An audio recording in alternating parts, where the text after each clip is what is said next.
Good afternoon. It's Tuesday, the 8th of May, 2018, just after 1 o'clock. Welcome to UK Column News. Your host today, Mike Robinson, myself, Brian Gerrish, and we'll be joined by Vanessa Beeley.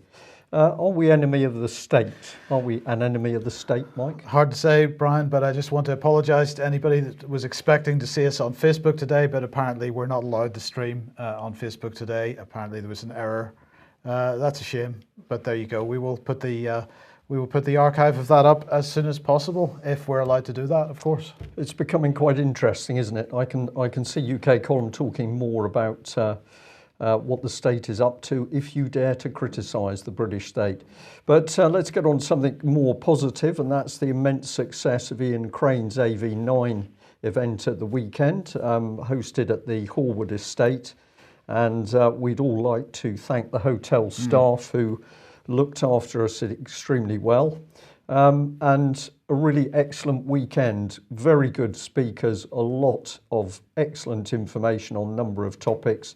And of course, the big theme of the AV events themselves is to bring people together to talk and socialise and have a good time and really be people enjoying themselves. It's good. Absolutely. Now, there was one particular speaker who ended up not being able to speak. Ian explained why this morning on his live stream. So let's just listen to what he had to say for a minute or so. And I'm standing in the grounds here. In fact, I'm in the secret garden of the Horwood House Hotel in Buckinghamshire.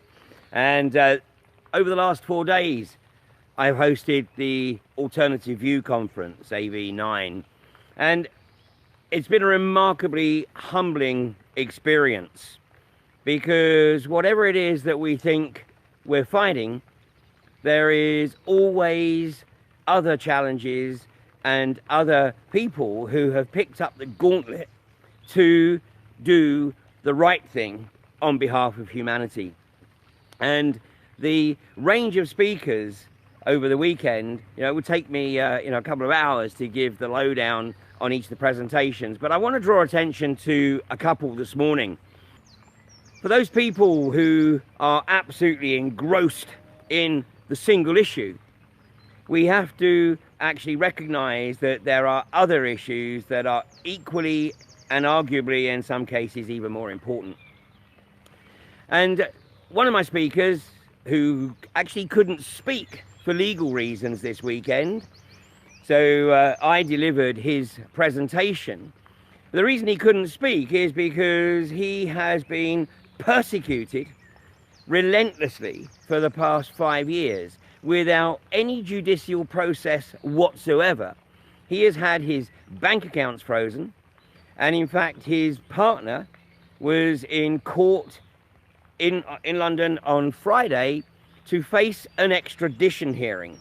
And that extradition hearing was brought under the guise of a European arrest warrant by the French.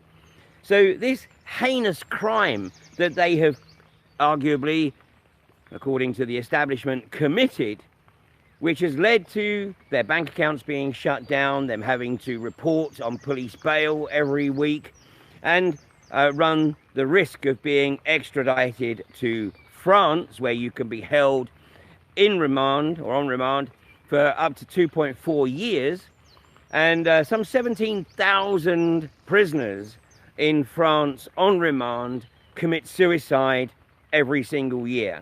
And we think France is a developed and mature culture. So there we go. France. We maybe should welcome Vanessa Beeley to the programme at this point.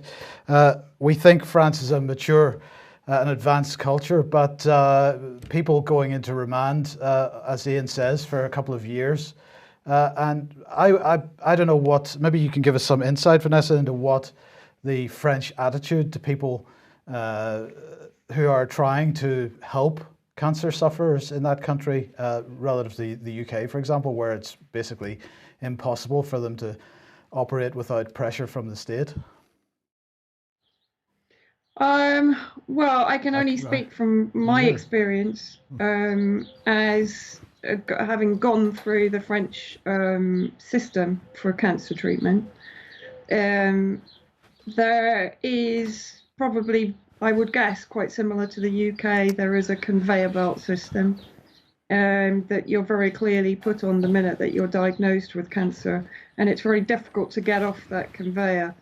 If you argue any treatment, or if you demand further information, as I did, and I rejected part of my treatment, which led to a degree of attacks from, let's say, the consultants.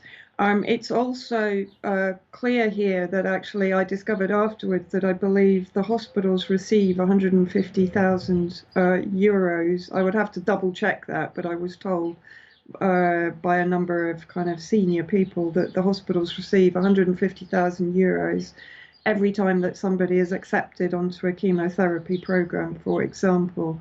So the pressure here is very great to remain on the conveyor belt and to go through the conventional medical treatment, even if it is not considered or guaranteed to have a positive effect on your health.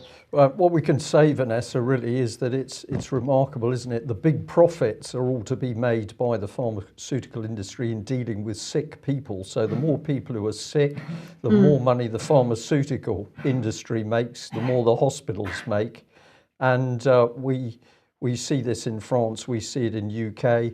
And when people are talking about the possibility of easing even the side effects of cancer or working towards proper cancer treatment, unless you're one of the big paid charities sucking in millions and millions of pounds from the public, you're allowed to talk about the possibility of a treatment in the future, but nobody else must talk about it.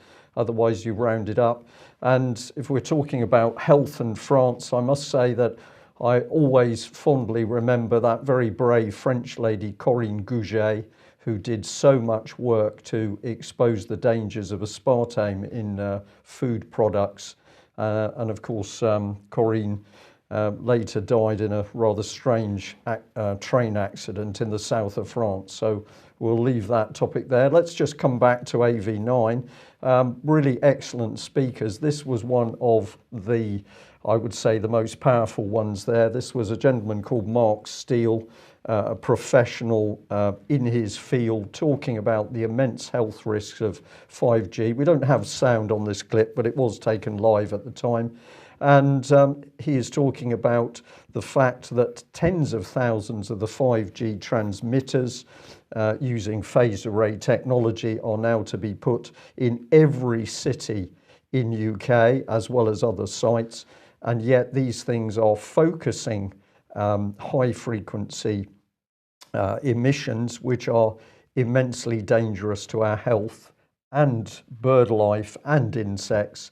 But in order to make this system work, they've got to cut down trees because the leaves can block the, I've jumped on there, the leaves can block the transmissions. So very dangerous stuff. I mean, as you say, Mark, an expert in this field, but do you have some experience of phased array technology yourself? Well, for me, Mike, we go back to the mid-80s is when particularly the American Navy, the US Navy started to install very large phased array radars on its warships. And we can see that military technology has now moved straight across to so-called communications with all the inherent dangers.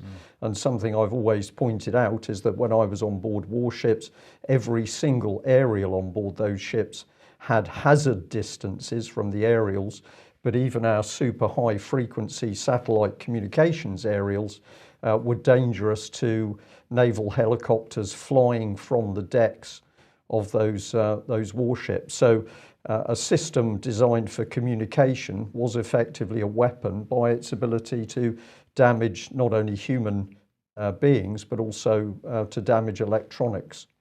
Well, you gave a slight preview on this one. Yeah, sorry about that. So this was Sunday Wire going out on Sunday evening, and another extremely brave speaker, Diana Gittinsheva, absolutely needs support of people, but for the danger she's taking and what she's taking on. I've got to say that I think this lady needs as much public and media exposure as she can get. She has been drawing correlation between the rise of American military bases carrying out experiments in spreading disease through the breeding and propagation of flies. This sounds like something out of a science fiction novel, but it's real, the propagation of disease in countries.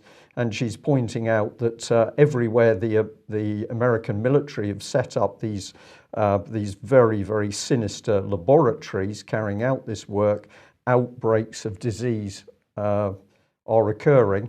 And what is particularly concerning is the laboratories have been coming up closer and closer to the Russian borders.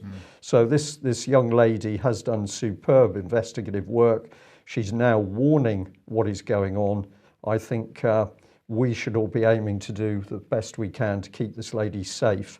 And for me, that's giving her massive public exposure and support. Yes. But we had blue skies. Well, which we was did. Quite amazing. I thought I'd just drop this in, Mike, just to emphasise the business that we spent a lot of time listening to these very, very detailed talks on a number of subjects like 5G, but also it was essential to get out in some of that blue sky and sunshine and for people to be able to talk to each other. So that was really wonderful. And we also want to mention this particular case. This is the Hofschröer case, which we've been speaking about for the last few weeks. Peter Hofschröer has been lifted in UK. Where is he now? He's in a psychiatric unit in Austria. Austria, thank you, Mike.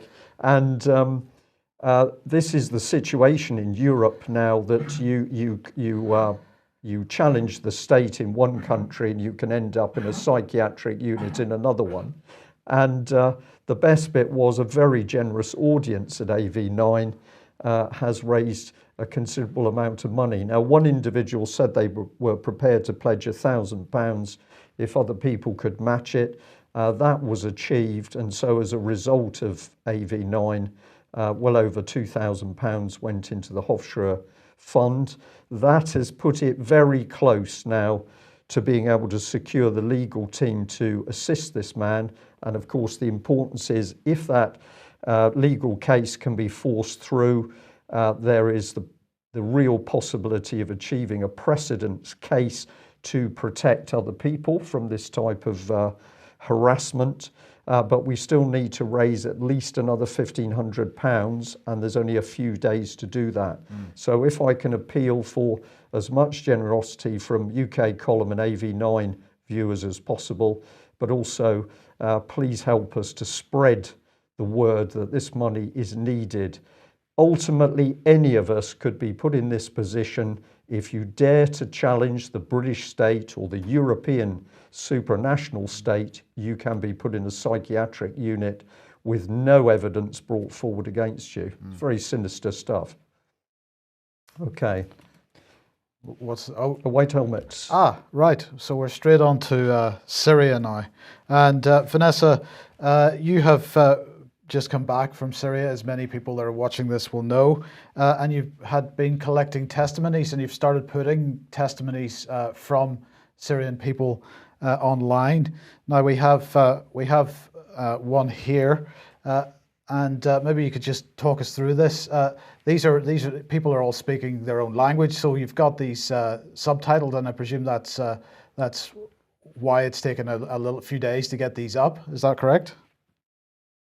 Yeah, I mean, basically, when I do these interviews, I actually like to have, contrary to the opinions of a number of corporate media journalists, I like to have as little interference as possible. So I simply ask the question and I allow people to speak so that they're not being led by my questions. My questions are very ambiguous, let's say, so I leave it open to them to interpret as they wish and to put across what they consider to be a priority.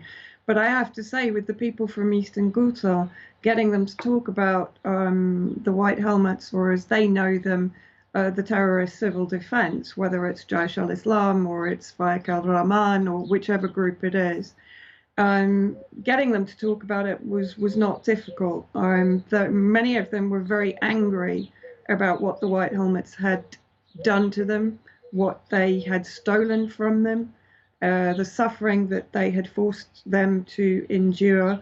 And this guy, I mean, I have around 4 videos with him because many of them wanted to talk and they really talked for a long time. So what I've tried to do is break them down into smaller videos with a compact story within that video. And then I've worked on getting them absolutely accurately translated by a very dear friend in Damascus. And then I'm putting them out as videos, unadulterated, unedited. That is very, very clear. And I mean, what this guy was talking about straight away was that you know, people were the terrorists were putting plastics into. No, not the terrorists. The white helmets. The white helmets themselves were actually, what they had was a series of workshops in a number of districts of Eastern Ghouta, and in these tanks or vats, they were melting plastic down into its molten state. That was then being somehow fired as a sort of explosive missile into civilian areas, which then spread the molten plastic over a fairly wide area. So civilians were being burned and horribly maimed by this molten plastic that was landing on them. The white helmets were then, we were told, not helping these civilians, so they weren't addressing the problems of the burns. But within hours, in this case, within 1.5 hours, they then put out the story of there having been a chemical attack by the Syrian Arab Army on these civilians, or potentially, of course, they might have also said at other times an incendiary attack. So basically what this guy told us was that the white helmets were not only staging these attacks, but were carrying out attacks on civilians in order to make these attacks as credible as possible. Right, and what's this lady talking about? Civil defence. We're supposed to help wounded civilians, but no. No, I mean, basically what she, again, I asked a very straight question. In her opinion, what was the role of the civil defence or the white helmet? She basically told us they did not help civilians unless the cameras were running, which is exactly what we heard from civilians inside East Aleppo across the board. She said one particular incident in Zamalka, there was an airstrike, a building had collapsed, a woman and her 3 children were trapped under the ceiling of the building, and they were calling the other civilians, including the husband of the woman, were calling the white helmets to come and help. They refused, and in fact the women in that area managed to extricate 3 of the children who were alive. They couldn't bring the woman out because she was too deeply in the rubble. The white helmets did nothing from morning to evening. And eventually more civilians came. They managed to bring the woman out, by this time, as she says, the body was in pieces. So again, you know, this is just one story, but it's a story that was echoed by almost every civilian, or in fact every civilian that I spoke about. The white helmets were described as thieves, they were described as murderers, they were described as chemical weapon attack fakers, they were described as intelligence, they were described as terrorists, they were described as child abductors, organ thieves. Were they ever described as rescuers of civilians in Eastern Ghouta? Never. Okay, so right, well, and I mean, this has been absolutely the story that you've been describing from the beginning. Yeah, absolutely. And I mean, you know, again, Chris York of the Huffington Post, who, by the way, has never been to Syria and yet is pontificating on Twitter today and saying, oh, but of course these civilians will be saying this, you know, they're in government-held areas. Well, Chris York, 85% of the Syrian population is in Syrian government-secured areas. Is every single one of those civilians going to be told what to say by the Syrian government? Why doesn't Chris York go to Syria and speak to these civilians instead of pontificating from the sidelines in the UK? You know, that's an insult to these Syrian civilians that they're incapable of explaining what happened, the atrocities that they suffered. There are many other videos up at my YouTube site now recounting the horrors that these people went through. And I am disgusted by people like Chris York who dare to say that their testimony is controlled. Indeed. Now, as if by magic, somebody in the chat box has posted that the US has suspended funding for the White Helmets. But over the weekend, I believe you posted this article on 21st Century Wire, White Helmets, the John McCain connections, and the funding freeze. And is the funding freeze for real? And so that's my question to you. Is the funding freeze for real? In all honesty, I don't think so. I think it's just another sleight of hand by the US administration. I mean, it comes right on the heels of Sputnik, Russian media, putting out a story that sources had informed them that the US were preparing another chemical weapon provocation and had been shipping civilians into an area in the northeast, I think, in order to produce this chemical weapon attack staging. So almost immediately after this story came out, we were suddenly faced with the breaking story of the US slashing funding for the White Helmets. But again, let's look at this in context. First of all, Vice News were one of the first to start backpedaling and saying that, well, actually, the US were reviewing the whole of the recovery program funding in Syria, but that the White Helmets would still be receiving funding from a number of organizations. So in other words, I think we're seeing the creation of plausible deniability for the US in case of the White Helmets producing another chemical weapon attack. Raed Saleh, the leader of the White Helmets, on the 20th, 22nd of April, was in Arizona at the John McCain Institute private invitation-only Sedona Forum, and there they received an award for courage and leadership. But oddly, within a few days of that McCain Institute forum, Raed Saleh posted on Twitter that he was signing contracts with a Turkish urban search and rescue organization by the name of AFAD, AFAD, and another sort of affiliated journalist photographer with the White Helmets tweeted out that they had signed contracts with Qatari and Turkish organizations. So were those contracts organized through the McCain Institute to again give the United States some degree of plausible deniability, but also to ensure that the White Helmets continue receiving funding? But my point here, Mike, is that it's time for the public in Britain, in the United States, and in the EU to reclaim ownership of this organization, the White Helmets. We pay this organization through our public funding contributions, through our taxes.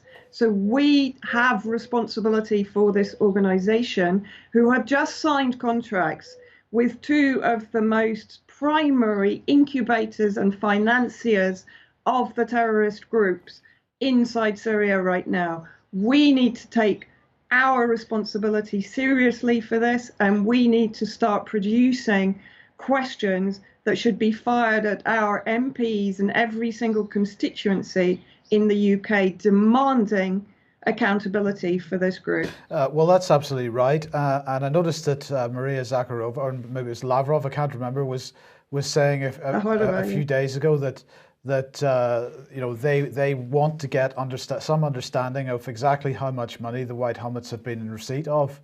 And of course, this is something that I've been pursuing over the last number of months and being stonewalled at every opportunity. But I think it's something that we need to find out is how much British money. I mean, that we can only only have the potential to find out how much British money has gone to this specifically, and to which specific areas, and to which specific groups, and for which specific purpose. So we will continue to pursue that, but it is a good question that the Russians are making. We need to know what the size of the budget has been over the last number of years and exactly what it's been spent on. And where it's been spent. Exactly. Yeah. Yeah. Okay, right. Well, let's have this piece of news then, because over the weekend it was Putin's inauguration for another 6-year term as president of Russia. Now, of course, we were in AV6, Brian, so we didn't see too much news, but I didn't see a huge amount of coverage on this. No. But his speech was quite interesting, so I thought I'd just run through it. He said, while assuming office as Russia's president, I'm acutely aware of my colossal responsibility to each of you, all our multi-ethnic people, responsibility to Russia, the country of grandiose victories and accomplishments, to millennia-old history of Russia's statehood and our ancestors.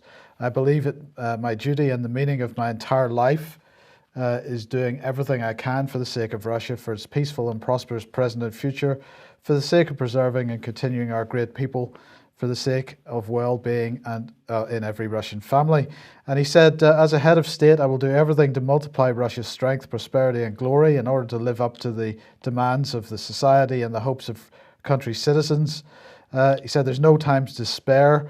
However, we all remember well that it's more than 1,000-year long history. Russia has repeatedly was completely confronted with the times of trouble and hardships, and it was always born anew, like the phoenix, reaching the heights that were unattainable for others. We need breakthroughs in all spheres of life.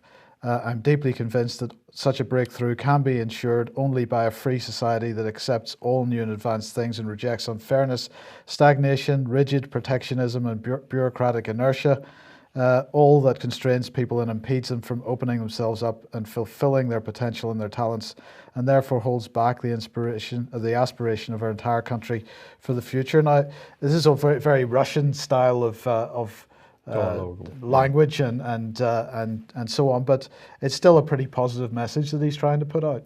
Yes, and it's interesting. He says he's acutely aware of his colossal responsibility to the people. Yes. This is language which we simply don't hear anymore from British politicians in particular, because of course they're only interested in the cabal and the party.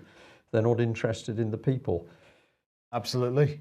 But Vanessa, Iran is clearly next, and in preparation for that, Boris was over in Washington meeting Mr. Pompeo, well, of course, the US President Trump has decided that he's going to announce by the end of the day, he says, whether or not, and it's believed it will be the case, that the US will pull out of the Iran deal, because that he has described as the worst ever. Well, in the meantime, the Russians saying that this would be a completely unacceptable, from their point of view, a completely unacceptable development. Maria Zakharova on Friday said that Russia would deem any changes to the Iran deal as unacceptable.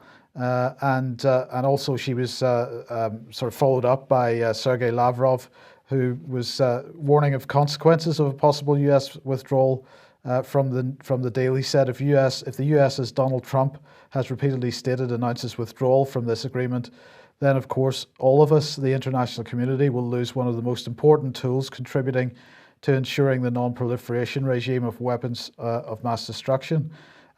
His thoughts were echoed by the Chinese Foreign Ministry, but at the end of the day, perhaps a bit of a clue as to why they're going so hard for this is that the fact that countries like Iran and other countries are getting involved in the Belt and Road Initiative. I just wanted to highlight the scale of this now, how it's developed during 2017, because we're now looking at $1.45 trillion of trade between China and so-called up-and-coming countries, so-called third world countries in many cases, $1.45 trillion. And that's rising at a rate of 10% a year. And it's a lot more than the trade that's going on between the US and China and between Western Europe and China combined. And it's almost the same as the balance of imports and exports to and from China. So, the West increasingly concerned at the economic advancement between Russia, China, and other countries. And our answer to that seems to be to continue this war footing and attempting to blow up the Middle East, because it's, from a trade point of view, a hugely strategic part of the world. Yeah, and I think we saw with the elections in Lebanon, the rise to power, or the confirmed rise to power of Hezbollah, that is perceived as an Iranian, their words not mine, an Iranian proxy in Lebanon. We're seeing Iran's increasing influence through Hashd al-Shaabi in Iran and obviously in Syria. But you know what the Iranian influence brings with it, and this is something that Shamin Nawani, another excellent analyst, has always pointed out. Iran brings efficiency. Hezbollah has brought efficiency to Lebanon. Iran has brought efficiency to the war against ISIS in Iraq. And when you bring efficiency to a country, you're welcome in that country. The United States and its colonialist allies in the EU and in the UK, you know, global Britain, bring nothing but disruption, destabilization, and devastation. And so therefore, that tripartite alliance of France, the US, and the UK have only themselves to blame if Iranian influence is on the rise in these areas. And that also includes Yemen, by the way, although I'm not by any stretch of the imagination agreeing with the claim that Ansarullah, for example, is an Iranian proxy. You know, the war in Yemen is against Saudi colonialism, which of course is backed by the US and predominantly the UK. And so, yeah, I think you're absolutely right. You know, the only way that they know how to react is through a policy of war, which of course then in turn feeds into the military-industrial complex, which is essential to their own economy. But their only way to push back against what they perceive to be these threats to their supremacy and hegemony is through war. And you know, this is complete anathema to the Russian, the Chinese, and the Iranian policies, which is always to advance through trade, through partnership, and through mutual benefit. Yeah. Yes. Now, you say these things, Vanessa, and every time you say these things, there's another attack. And this is yet another attack from Brian Whitaker, who's an ex-Guardian journalist. And this time, Assad defender Vanessa Beeley to speak at Union-backed festival. He's had to put an update on this because, what is the status of your talk at this? You've decided not to go to that, is that correct? Well, actually, the status is still under discussion because around 10 days ago, I did withdraw when because it was so close to media on trial in Leeds. And because I'm traveling from France and I've just got back from Syria, I'm pretty kind of drained. So I had been speaking to the Merthyr Festival, and in the end, I sort of said, look, I'm actually going to have to withdraw. But now, following what's happened in Leeds, etc., I'm speaking again to Ian to try and find a way forward. So, you know, it's still fluid. So actually, Brian has kind of jumped the gun a little bit here. And as I replied to him on Twitter, I hate to rain on your parade, but actually I withdrew 10 days ago. The emails are available. And I was told that I'm always welcome at Merthyr. So please don't try to, you know, make one of your nasty little smear attacks out of something that you know nothing about, which is pretty normal for Whitaker. But yeah, I mean, I love how they keep recycling this photograph of myself and the US peace delegation meeting with the elected president of Syria on a peace mission and an anti-imperialist mission. I mean, it seems to me that they're clearly against peace and they're clearly against anti-imperialism. Absolutely. Well, while we've got this continuing attack on you from some sections of the media, I'm glad to say at least one other section of the media has decided that the banning of the Media on Trial event, as it's being described, is a step too far. And the headline from True Publica here is, want an example of the worst kind of censorship in Britain? Here it is.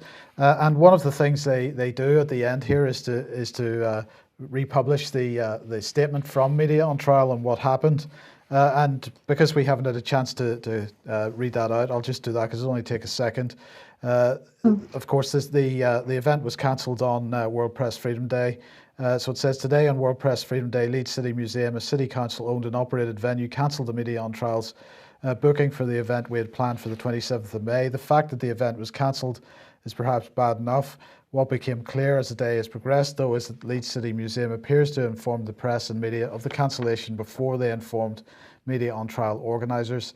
Indeed, they waited for the media on trial representative to arrive at the venue for a planned meeting following a 4-hour train journey before giving us the news.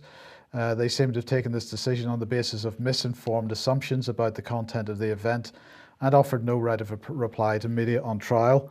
They cancelled the event that threatened mainstream media and UK government narratives that enabled another regime change war to be waged in Syria, financed by British taxpayers' contributions. The cancellation of the event denies public consensus a platform to express its profound dissatisfaction with the systemic disinformation campaign run by British media that protects power from truth rather than holding truth to power. Media on Trial fully intends to hold the event despite these attempts to silence us. We will be in contact with ticket holders shortly to explain our plans. And what amused me somewhat was, Vanessa, that despite that statement going out, the mainstream media immediately jumped on the fact that tickets were still for sale at the end of last week and attempted to suggest that there was some kind of fraud going on here. Tickets now have come off sale because a reasonable number of tickets have already been sold. And I understand that the organisers are uncertain about the size of venue they might find to replace the original one. And so they want to suspend selling tickets until they understand how many seats they've got available. But it is the intention, isn't it, Vanessa, for that event to go ahead? Absolutely. And what I would say is there's a wonderful array of projectionism going on from mainstream media right now. It's actually quite interesting to watch it. I mean, they're projecting their own, let's say, how can I say, well, their own fraudulent activity as regards their reporting on Syria, but also one wonders, when they're flinging out these claims of fraud and embezzling, quite who they're reflecting in their accusations. Right. Well, look, I want to highlight this as well because initially, you're always prepared to think the best of people, but the City Museum itself has pushed out to one of our viewers, has pushed out this statement. And the statement is full of untruths. So I just want to read this as well. It says, "Good morning and thank you for your email. As you're aware, Leeds City Museum recently received a request to host a panel discussion on May the 27th. Since receiving that request and before a booking was completed, we were made aware of further details regarding some of the content, discussion topics and additional security requirements which would be part of the event. Whilst the Council and Museum Service are always in favour of promoting free speech and debate, we always have to balance the suitability of any events with the needs of the general public who may wish to attend the museum.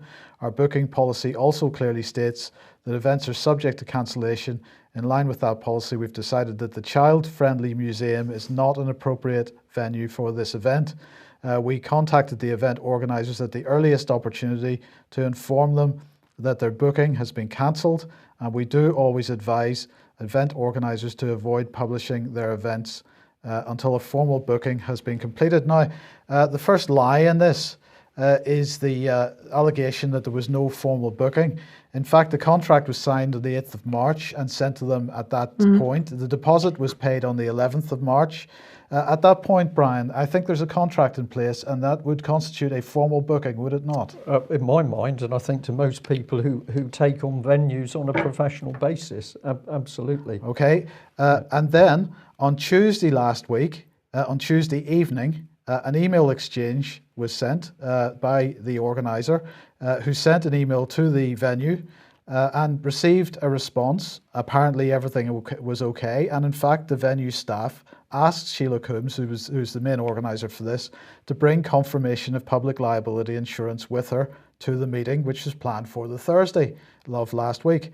And on Thursday last week, as I say, having travelled from Frome in Somerset to Leeds, Sheila was informed that the event was cancelled. But more than that, as it was said in the statement, the media seems to have been notified before the organisers, because the media had time to have their articles written and published, and including in one case a statement from James Le Mesurier, the founder of the White Helmets, And those articles were published at around the same time Sheila's meeting was taking place with the venue, and she was being informed that this event was cancelled.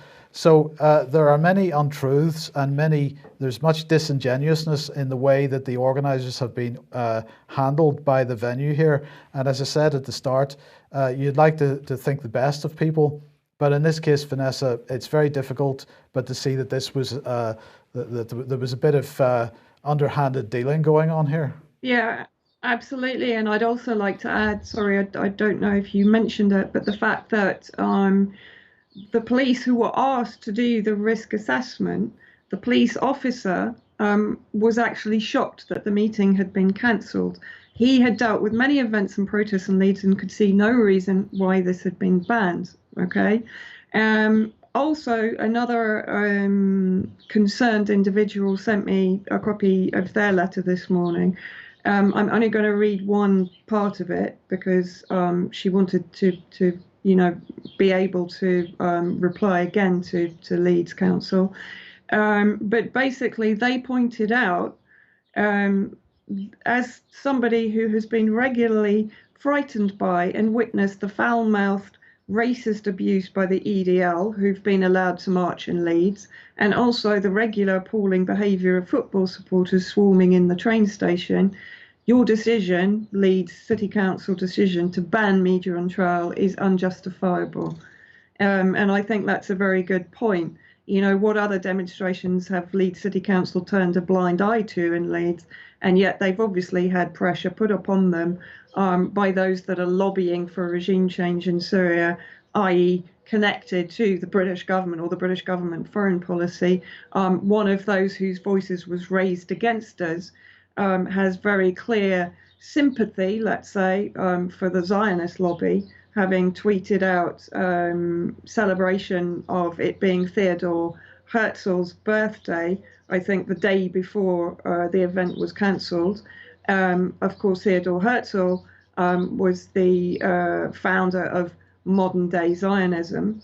So it's very clear who and what put the pressure onto Leeds City Council. And I think the fact that they, as a Labour council, I understand, bowed down to this pressure is actually shameful. Absolutely. And just to close this off, Christopher Ricketts, who wrote the original inquiry and got that answer from the venue, wrote back and made a very good point, because he said it would be interesting to know exactly who it was who, quotes, made you aware of further details regarding some of the content, etc. Because, Vanessa, the only details about the content of the event that are available publicly are the details that are on the website. Yeah, absolutely. No, all these questions should be answered. Absolutely. And the second point that he makes there is that it is reasonable, as reasonable members of the public, we do not hide behind anonymity. We provide our name and contact details. You, as public servants, should be as open as we are. All correspondence should be signed by the author. And in this case, the response that he got was unsigned, and he had no idea who had sent it. So this is an increasing problem with our so-called public servants, Brian. Well, not only with the public servants, Mike, because we're getting this from all levels of government. If you're trying to write to the Prime Minister, you can have a letter back. You might expect it to be signed by a PA of some description, but no, you actually get an unsigned letter back. And what is worse, you will get an unsigned letter without any details of how you can contact that department itself. So we're seeing government retreating behind a firewall to prevent this interaction with the public. And the key is to find out who the individuals were. The venue didn't make a decision, it was individuals that made a decision. Who were those people? Well, let's give people a reminder that this coming Saturday is the UK column event, Dying for Good Health. This is a very, very important gathering. We have some excellent speakers starting to talk out about what is really going on in the NHS. And if you haven't got a ticket, you can still get online and get a ticket. But we feel that this is one of the key areas that needs to be covered because mainstream media not covering it. And I'll add with a little bit of a caveat in that I can't tell you too much, but it's been obvious to us over the last few weeks that there have been some mild attempts to put a little bit of pressure on that particular conference as well. Challenge the UK, the British government, and some form of pressure will be put on you to silence you. And why do we need media reporting? Well, just have a look at this man. We've talked about him before. It's Sergeant Harry Tangy from Devon and Cornwall Police. This armed response officer, who clearly is in love with guns, judging by the pictures that he posts on his Twitter page, has won a special award for his ability as a policeman to tweet. So he's not out catching criminals, and this is a significant point, which we'll see in just a moment. He's spending thousands of minutes, and thus hundreds, if not thousands of hours, tweeting out information. We'll just have a look at this.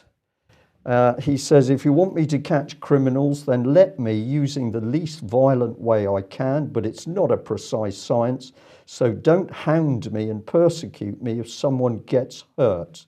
Catching criminals is a messy, violent business. And there's an image out of some form of horror film in my thing. Mike, this is very, very sinister stuff from an individual who is allowed to walk Britain's streets with Armed? not just armed, with automatic weapons. Yes. Yeah, if that image, he's clearly intending to make a point with that image. That's giving some insight into this man's mind. It's not very pleasant. Not very present. And he is one of a number, but at the moment, this is the man. I think a lot of people could, members of the public, could look at that tweet and actually feel fear as a result of it. So have we now got armed British police effectively harassing the public using an official communications channel? Well, it goes on, because this is the second part that we came to, and I'll thank the viewer who sent this in. He says, I'm an ambassador for this charity supported by the Prime Minister, Shadow Prime Minister, and every living ex-Prime Minister. Can you please click the donate button and donate £4 now? What happens? Do you get a visit from the police if you don't donate, Mike? I don't know. Well, what's he talking about? We can't find missing children in this country, and we'll come on to that. But this is another celebration of death. It's been proposed that there should be a National Emergency Services Memorial. This is about honour, sacrifice and duty. And my goodness, the people backing this is a memorial which is talking about death. Now, I respect people in the emergency services and the police who've given their lives, but what we're talking about here is a memorial to celebrate death. We have all of these immensely powerful people, but when we have children missing in vast numbers, none of these people step forward to support it. No, and indeed, John Wedger from the Metropolitan Police was speaking at AV9 yesterday morning, and when he had made his points, there weren't too many dry eyes in that room. No. For exactly that point, children going missing to be prostituted and so on, and none of these people care. Right, so just for our viewers in particular, obviously you've seen the images of the politicians, the great and the good, the admirals standing up for a memorial for death. Here's The Guardian. Now, many people sent this in to us saying, my goodness, The Guardian has woken up, and I'm going to say, well, not quite. The headline is, the state has a terrible secret. It kidnaps our children. Let's see where they go on this. Kidnap is not a crime typically associated with Britain, but it's happening right now. They go on to say that Nottingham, it goes on to say that 16 children have been wrongly and abusively looked after by Hereford Council. Well, the abuse of children is a criminal offence. So the journalist is telling us that a council, thus people in the council, have abusively treated children. That's a criminal offence, Mike. But we're not seeing this lady grip it, because she doesn't really understand that kidnap is actually a well-established state in the country. And if we go on through, I'll just come to the end because the clock's ticking here. It says this: why, just because the state is the corporate parent, should it usually get a free pass on security and accountability? Scrutiny and accountability. Scrutiny and accountability. So this lady believes that the state is the corporate parent. Yes. So that then brings in this, which we've had many times. This is Eileen Campbell, Scottish National Party, where she said, we recognise parents also have a role in making decisions about raising children. So the key issue, totally missed by The Guardian, is that the state is simply saying, parents not needed anymore, we are the guardian, we will take the children, we will run the secret courts, we may abuse the children, that's an offence for you, the parent, it's not an offence for the local authority, and if we decide that we're going to have the child killed, as in the case of Alfie Evans, the corporate state parent is going to make that decision. So we would just say to Miss Tickle, the journalist that wrote that Guardian article, I think you need to wake up pretty quickly. And since we've been on a theme of AV, this was AV3 in Bristol back in 2009, where I gave a talk talking about child snatching by the state. So the Guardian beginning possibly to wake up a mere 9 years later. The only difference is that we told the truth. Children stolen and kidnapped from their parents by the state using lies, false evidence, perjury, threats, intimidation, false medical reports, and using sectioning, fraud, corruption in public office, police, courts, and high levels of government. So we think the Guardian's got a long way to go. If you feel motivated enough to challenge or inform or help this young lady journalist to understand what's really going on, this is her Twitter page. And I was just fascinated as an aside to see that she retweeted the idea that Coronation Street was a good place to go for suicide advice. Good. Right. Yes. Not much to say there, Brian. Shall we leave it there? Well, I think we should end with donations, actually, yes, if we could just okay. call that up on screen, because we would like to say that we've been, I think overwhelmed is the word, for the generosity of the people at AV9 who particularly donated for the Hofschröer case. But Mike and I were both approached by several people at that event to say thank you very much to the UK column for the great work that you're doing, and can we make a small donation? So from us today, thank you very, very much. Quite humbling, and it's just wonderful to see that support coming in. And I also want to say thank you to Ned Pamphilon, who's an artist, has returned to the UK in order to help with some of his artwork, and he had a book full of his artwork at the event, and it is a truly unique style.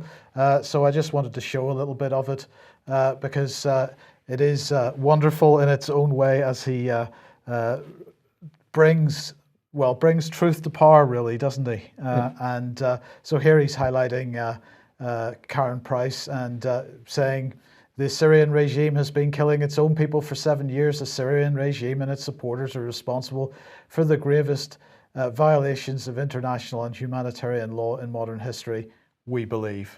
Yeah. And I think that says it all.